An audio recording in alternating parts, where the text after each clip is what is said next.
La confession d'une mère. Je n'aurais jamais pensé partager cette histoire.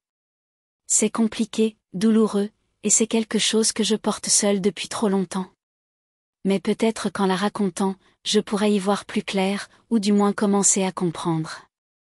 Tout a commencé avec mon fils, Jules. Il est tout pour moi. Je l'ai élevé seul, et pendant tant d'années, nous étions seuls face au monde. Mais les choses entre nous ont changé. Je ne l'avais pas vu venir. Je ne voulais pas le voir. Et puis, un soir, tout a dégénéré, hors de contrôle. C'était après une soirée bien arrosée. On riait, on discutait, on appréciait la compagnie l'un de l'autre. Mais ensuite, il est entré dans ma chambre, et je n'ai pas pu l'arrêter. Je n'ai pas pu m'arrêter. Ce n'est pas une histoire facile à raconter. C'est une histoire d'amour interdit, d'obsession, de quelque chose que je n'aurais jamais imaginé. Si tu es encore là, merci de m'avoir écouté. J'espère qu'en partageant cela, je pourrai trouver un peu de paix, et peut-être aider quelqu'un d'autre qui se débat avec ses propres secrets. Laissez-moi vous ramener là où tout a commencé. Tout a commencé, non pas cette nuit-là, mais des années auparavant. Je m'appelle Ella, j'ai 44 ans, et pendant la majeure partie de ma vie, j'ai été mère. C'est ce qui me définit. Jules, mon fils, a 21 ans maintenant. Il a toujours été mon monde depuis sa naissance. Je savais que je ferais tout pour lui, mais l'élever n'a pas été facile. Je suis mère célibataire depuis qu'il est bébé. Son père, André, nous a quittés. Il a fait ses valises un jour et n'a jamais regardé en arrière. Je ne parle pas beaucoup de lui. C'est encore trop douloureux après toutes ces années. Les premières années ont été difficiles. J'ai cumulé 2 emplois juste pour garder un toit au-dessus de nos têtes. Il y avait des nuits où je rentrais épuisée, à peine capable de tenir debout, mais je m'asseyais près de son berceau et je le regardais dormir. Il était ma raison de continuer, ma petite lumière dans l'obscurité. Jules était un enfant si gentil, calme, sensible, toujours accroché à moi. Il n'avait pas beaucoup d'amis en grandissant. Il était timide, et les enfants peuvent être cruels. Alors, c'était toujours juste nous deux. On passait des heures ensemble à lire, à regarder des films, à parler de tout et de rien. Il me confiait ses pensées, ses peurs, ses rêves. Et moi, je me consacrais entièrement à lui, peut-être trop. Mais en grandissant, les choses ont commencé à changer. Il n'était plus ce petit garçon. Il devenait un homme, et je ne savais pas comment gérer ça. Je ne savais pas comment lâcher prise. Quand Jules a commencé le lycée, j'ai remarqué qu'il avait du mal. Il rentrait à la maison silencieux, replié sur lui-même. Il ne voulait plus me parler comme avant. Et puis, il y avait les regards, la façon dont il me fixait parfois, comme s'il me voyait pour la première fois. Ça me mettait mal à l'aise, mais je me disais que ce n'était qu'une phase. Il était jeune, confus, essayant de comprendre qui il était. Mais ce n'était pas juste ça. Il a commencé à dire des choses qu'un fils ne devrait pas dire à sa mère, des compliments, des commentaires personnels sur mon apparence, ma façon de m'habiller. Je riais, je changeais de sujet, mais au fond, je me sentais mal à l'aise. Et puis, il y avait des moments où il devenait jaloux si je parlais à un autre homme, même à un collègue ou à un voisin. Il veillait tard, me demandant pourquoi j'avais besoin de quelqu'un d'autre quand il était là avec moi. Je ne savais pas quoi faire. Je ne voulais pas croire que c'était grave. C'était mon fils, mon enfant. Je me disais que ça passerait, mais au fond, je savais que quelque chose n'allait pas. Je ne voulais pas l'affronter. Et puis, ce soir-là, c'est arrivé. Mais avant d'en arriver là, il faut que je vous en dise plus sur Jules et sur nous, car ce n'est pas seulement son histoire, c'est aussi la mienne. Pour comprendre comment nous en sommes arrivés là, il faut savoir qui nous sommes. Avant que tout ne change, André, le père de Jules, représentait beaucoup d'émotions. C'était mon mari, autrefois, le père de Jules, mais il n'a plus fait partie de nos vies. Il est parti quand Jules était bébé, sans explication, sans adieu. Pendant des années, je l'ai détesté. Je lui reprochais tout pour son départ, pensant que je n'étais pas assez forte pour élever Jules seul. Mais avec le temps, cette colère a changé. J'ai commencé à me demander si j'étais le problème, si je l'avais chassé. Puis je me suis demandé si son absence était la raison pour laquelle Jules était comme il était. Avais-je échoué? Ne lui avais-je pas donné assez? Étais-je trop occupée à jouer les deux rôles, mère et père? Je ne le saurai peut-être jamais. Mais je sais une chose, l'absence d'André a laissé un vide dans la vie de Jules, et peu importe mes efforts pour le combler, je n'y suis jamais complètement parvenue. Il y a quelques mois, André m'a contacté. Il voulait renouer avec Jules, refaire partie de sa vie. Je ne savais pas comment réagir. Une partie de moi voulait lui dire de rester loin, qu'il ne méritait pas une seconde chance. Mais une autre partie espérait qu'il pourrait aider Jules d'une manière que je ne pouvais pas. C'est une histoire pour plus tard. Pour l'instant, je dois vous parler des gens qui étaient là pour moi à ce moment-là, ceux qui ont essayé de m'aider, même quand je ne voulais pas être aidée. Angélica, ma meilleure amie depuis la fac, est le genre de personne qui sait toujours quoi dire, même quand je ne veux pas l'entendre. Elle m'a vu au meilleur comme au pire, et elle ne m'a jamais jugée, même quand je le méritais probablement. Angélica a été la première à sentir que quelque chose clochait avec Jules. Elle venait dîner, et elle remarquait sa façon de me regarder, de se comporter. Elle essayait de m'en parler, mais je la faisais taire à chaque fois. Je ne voulais pas l'entendre. Je ne voulais pas croire que c'était vrai. Mais elle continuait d'essayer, et elle le fait encore. Puis il y a Maximus, un collègue. Il était drôle, gentil, et il s'intéressait à moi. Au début, je ne savais pas comment gérer ça. Ça faisait si longtemps que personne ne m'avait regardé comme ça. Je ne laissais plus personne me regarder ainsi. Maximus persistait, sans pousser trop fort. J'ai pensé qu'il pourrait être celui dont j'avais besoin pour un nouveau départ, une chance d'être plus qu'une simple mère. Mais Jules l'a découvert. Il nous a vus discuter à un événement professionnel, et il ne l'a pas bien pris. Il était presque en colère, froid. Je ne voulais pas le blesser, mais je ne voulais pas me perdre non plus. J'étais tiraillée entre deux directions, et peu importe ce que je faisais, quelqu'un allait être blessé. Mais la vie ne se résume pas à ce qu'on peut contrôler. Parfois, il faut juste s'accrocher et espérer que ça va marcher. Ce soir-là, une nuit rare, c'était juste Jules et moi.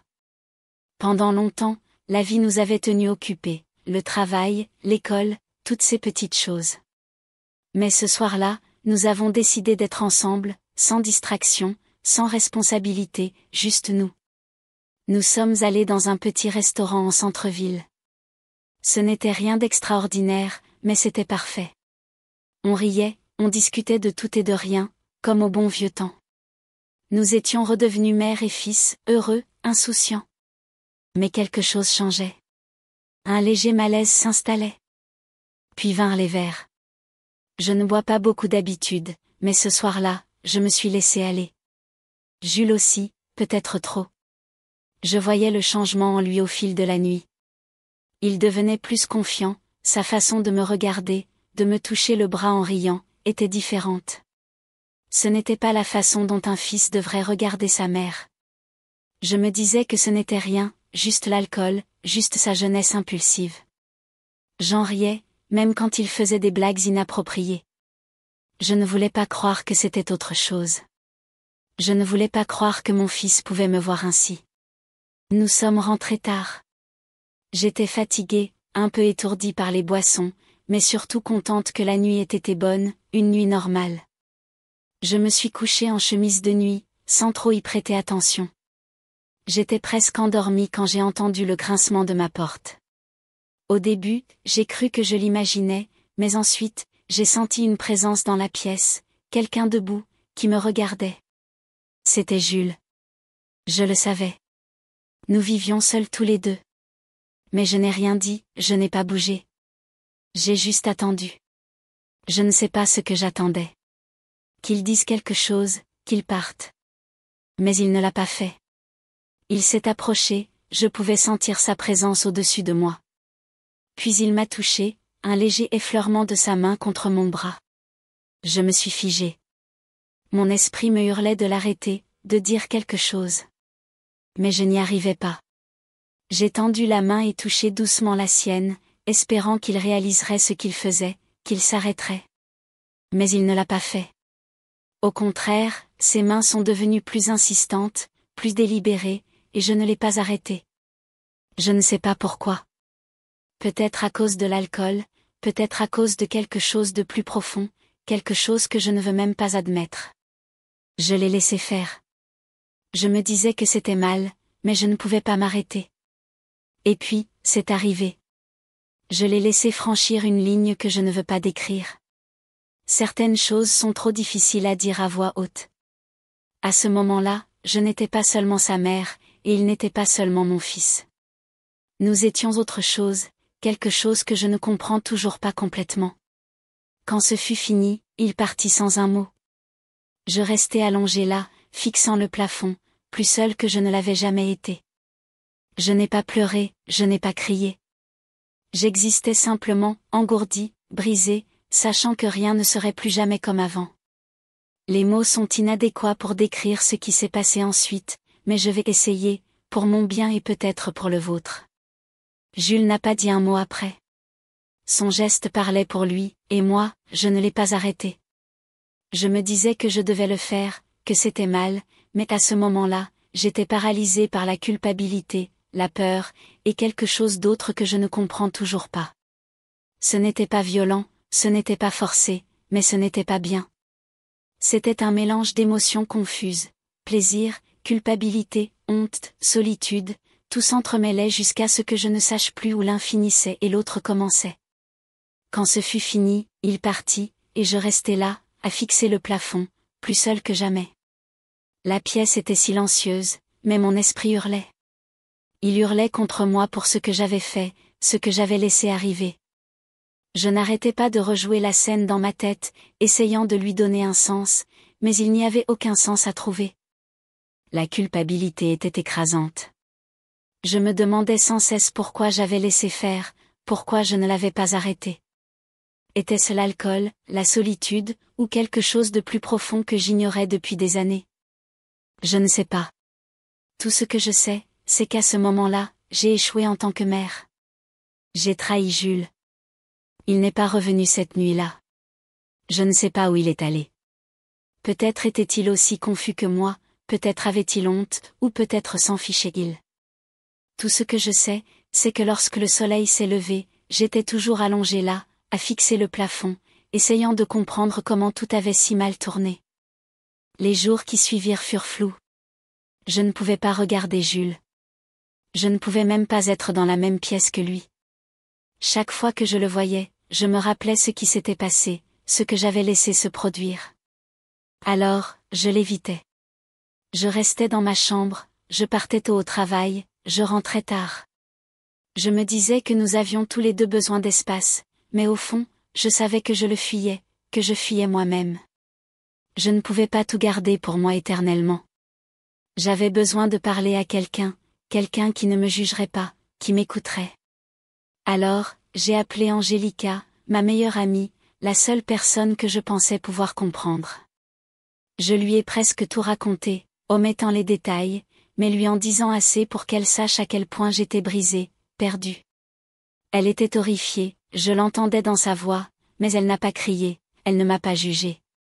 Elle a juste écouté, et quand j'ai eu fini, elle a dit la seule chose que j'avais besoin d'entendre: vous avez besoin d'aide, tous les deux. Mais je ne savais pas comment obtenir de l'aide. Je ne savais même pas par où commencer. Et Jules ne me facilitait pas les choses. Il changeait, devenait plus possessif, plus exigeant.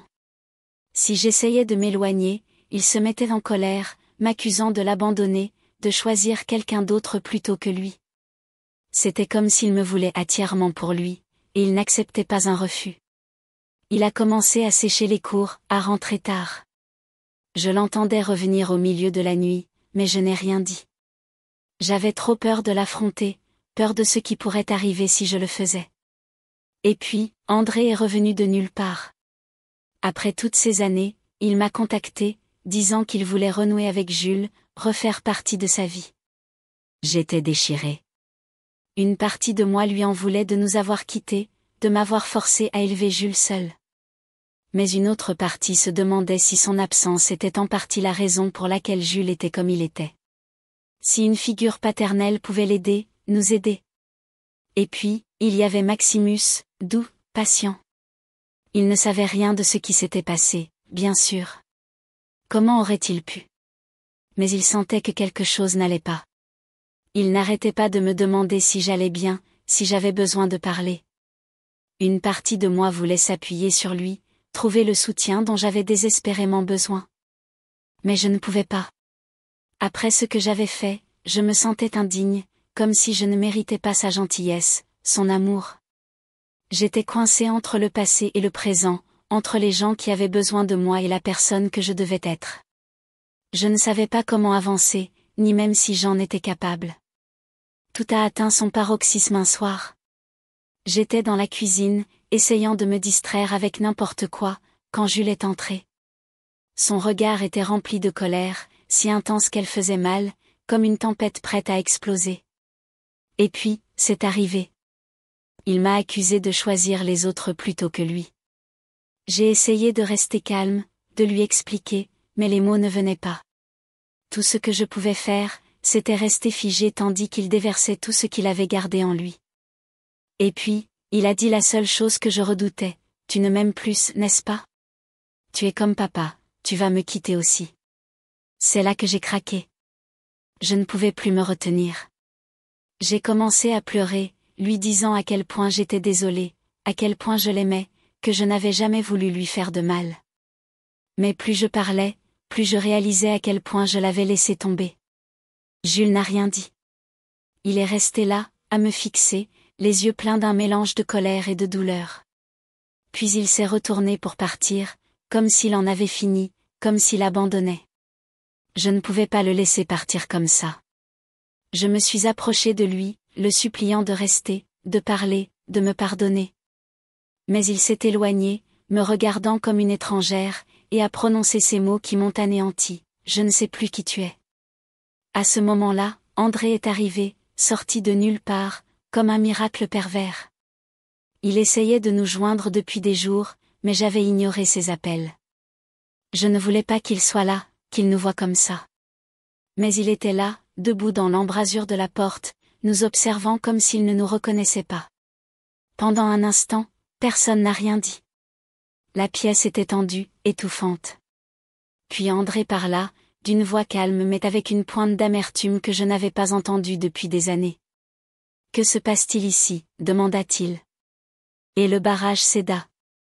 Je me blâmais pour tous, restant figé là, méritant chaque mot, chaque accusation. Mais André ne laissa pas cela durer longtemps. Raffermissant la voix, il dit à Jules, « Arrête. Calme-toi et réfléchis. » Puis il fit quelque chose que je n'attendais pas. Il proposa d'emmener Jules avec lui.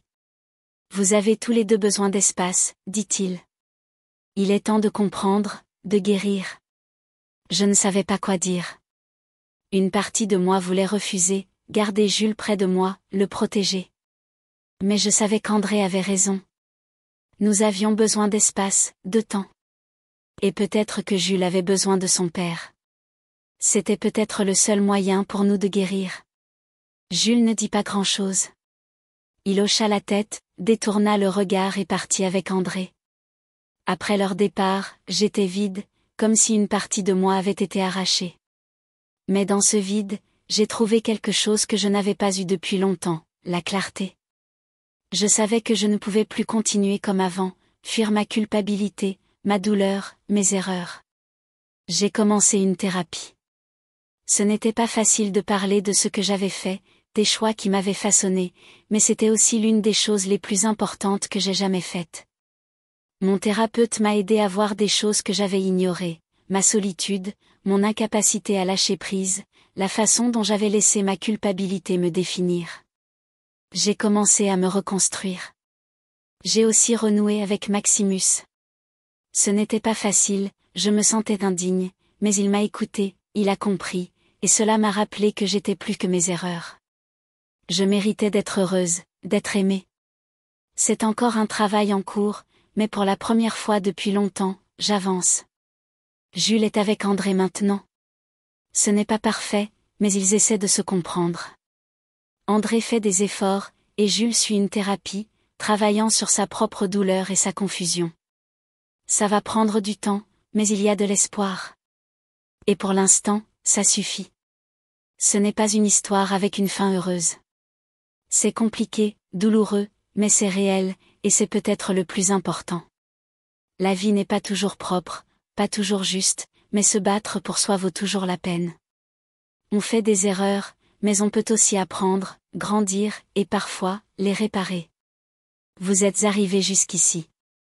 Merci de ne pas juger, de m'avoir écouté. En partageant mon histoire, j'espère vous rappeler que nous sommes tous humains, avec nos difficultés, nos secrets, nos chagrins. Mais nous avons aussi la force d'apprendre, de changer, de devenir meilleurs. Si cette histoire vous parle, si elle vous a fait réfléchir, j'aimerais avoir de vos nouvelles. Partagez vos pensées, commençons à en parler. Si vous rencontrez des difficultés, n'hésitez pas à contacter un ami, un thérapeute, quelqu'un en qui vous avez confiance.